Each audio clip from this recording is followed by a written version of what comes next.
Baiklah, selamat sore semuanya. Di kesempatan kali ini, saya Novisius Dianggara dari kelas 11 IPS 1 akan membuat video pembelajaran tentang gereja dan dunia. Baiklah, sebelum sampai pada materi, marilah kita berdoa dalam nama Bapa, Putra, dan Roh Kudus. Amin.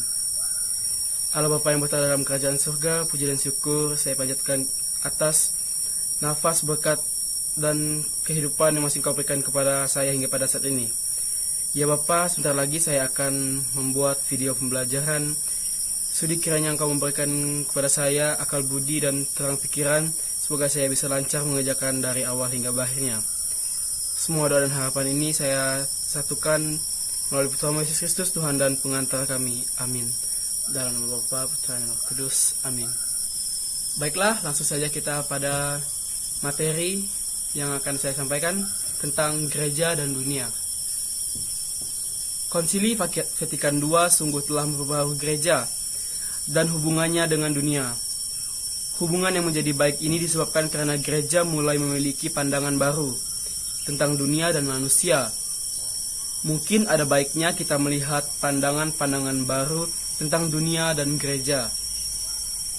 Kemudian kita melihat hubungan antara gereja dan dunia serta alasan-alasan mengapa harus terjalin hubungan yang saling mengisi antara keduanya. Kita masuk pada bagian A. Permasalahan yang dihadapi dunia. Ada beberapa macam permasalahan yang dihadapi dunia. Yang pertama yaitu perang. Dewasa ini masih banyak kawasan yang dilanda peperangan. Tidak ketinggalan Indonesia, masih sering terjadi bentrokan, perang suku, perang antar kelompok. Yang menjadi pemicunya seringkali ambisi kekuasaan. Yang kedua ada kemiskinan. Kemiskinan sering dipahami sebagai kondisi kehidupan manusia yang tidak layak atau tidak memenuhi kebutuhan dasar hidup manusia seperti sandang, pangan, dan papan. Namun, sesungguhnya kemiskinan dapat juga dipahami secara sosial, ekonomi, dan mental.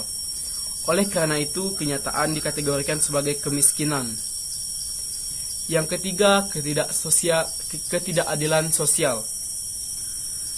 Salah satu tuntutan kodrat manusia adalah diberlakukan secara adil. Artinya, setiap pribadi manusia mempunyai hak atas hidupnya yang perlu dihargai dan dihormati oleh orang lain. Banyak peristiwa yang dikategorikan sebagai ketidakadilan. Misalnya saja perampasan yang seringkali mengatasnamakan kepentingan rakyat. Yang keempat ada perusakan lingkungan. Isu tentang pemanasan global menyadarkan kita bahwa bumi ini sudah semakin tua dan tidak lagi menjadi tempat yang nyaman dan menjanjikan kesejahteraan hidup manusia. Banyak bencana seperti tanah longsor, banjir, dan lain-lain. Yang kelima ada perkembangan iptek. Di samping persoalan-persoalan di atas, yang juga perlu disadari dalam perkembangan dunia yang begitu pesat, terutama dalam bidang dan perkembangan pengetahuan dan teknologi atau iptek. Kemajuan dan perkembangan ilmu pengetahuan dan teknologi tentunya juga mempunyai dampak positif bagi kehidupan manusia dan juga dampak negatif. Yang B, hubungan gereja dan dunia. Melihat permasalahan dunia yang terjadi, gereja sebagai persekutuan umat beriman dan bagian dari dunia tentunya tidak akan tinggal diam saja. Sikap dasar gereja dan dalam hubungannya dengan dunia bermula dari suatu pemikiran Paus Yohanes yang ke-23 yang melahirkan Konsili Vatikan II yang menghasilkan dokumen-dokumen penting yang mewarnai tonggak sejarah gereja dalam kehidupannya di dunia. Yang pertama, pandangan baru tentang dunia dan manusia. Sampai pada bagian A, yaitu dunia. Pada masa lalu dunia seringkali dipandang negatif sebagai dunia berdosa sehingga terdapat gagasan bahwa dunia tidak berharga, berbahaya, jahat, dan tidak termasuk lingkup keselamatan manusia. Bahkan merupakan halangan dan rintangan bagi manusia untuk mencapai keselamatan. Yang B ada manusia. Menyangkut manusia, kita bicarakan tentang martabat manusia, masyarakat manusia, dan karya manusia. Sejak dahulu gereja sudah selalu mengajarkan bahwa manusia mempunyai martabat yang luhur, karena manusia diciptakan menurut citra Allah dan dipanggil untuk memanusiawikan dan mengembangkan diri menyerupai Kristus, di mana citra Allah tampak secara utuh. Yang C, usaha dan karya manusia. Perkembangan dunia di segala bidang memang dikehendaki Tuhan, dan manusia dipilih untuk menjadi rekan kerja Tuhan dalam melaksanakan perkembangan dunia. Kebenaran ini perlu disadari pada kemajuan ilmiah dan teknik ini supaya manusia tidak salah langkah. Yang kedua ada misi dan tugas gereja dalam dunia.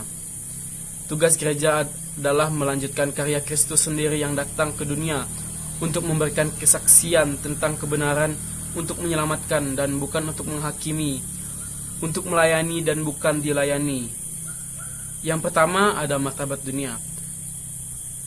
Martabat dewasa ini berada jalan menuju pengembangan kepribadiannya yang penuh dan menuju penemuan serta penebusan hak-haknya makin hari makin bertambah.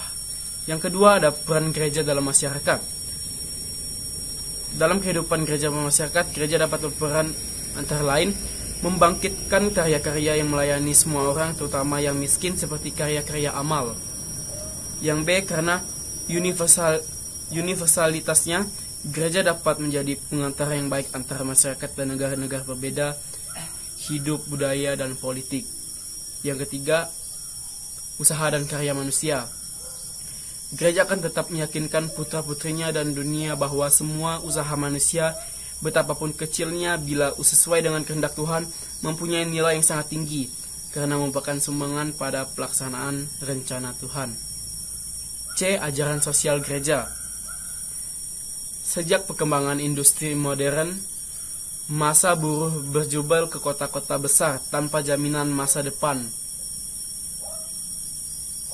Maka timbullah berbagai masalah sosial baru yang berat, antara lain upah yang adil, kepastian tempat kerja, yang pada dasarnya mempertanyakan juga adil tidaknya struktur masyarakat itu sendiri. Jadi kesimpulan yang saya dapatkan dari materi ini adalah kita melihat lagi hubungan antara gereja dan dunia serta alasan-alasan mengapa harus jalin hubungan yang saling mengisi antara keduanya. Permasalahan yang dihadapi dunia berbagai macam. Di antaranya ada perang, kemiskinan, ketidaksosialan, ketidakadilan sosial, perusakan lingkungan, perkembangan iptek. Hubungan gereja dan dunia meliputi pandangan baru tentang dunia dan manusia, yang meliputi dunia, manusia, dan usaha dan karya manusia. Menjadi pelayan kerajaan Allah berarti berusaha dengan segala macam cara ke arah masyarakat, misalnya persaudaraan, kerjasama, dialog, solidaritas, keterbukaan, keadilan, hormat pada hidup, memperhatikan yang lemah, miskin, tertindas, tersingkirkan, dan sebagainya. Dalam hal ini juga, Tuhan menempatkan dan memperjuangkan martabat manusia sesuai dengan maksud penciptanya. Jadi sekian video pembelajaran tentang gereja dan dunia dari saya. Maaf jika masih ada salah kata. Saya ucapkan terima kasih.